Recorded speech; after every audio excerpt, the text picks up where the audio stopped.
ภาษาอังกฤษตอนที่8 C H เท่ากับซอสู้จอจานนอนเนน P H เท่ากับพอพานฟอไฟฟอฝนพอสำเภา K H เท่ากับคอไข่คอควาย T H เท่ากับทหารลอจุฬาตัวเด็กตัวตา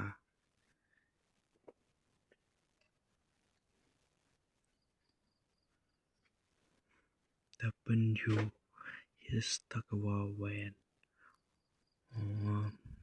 ฮูก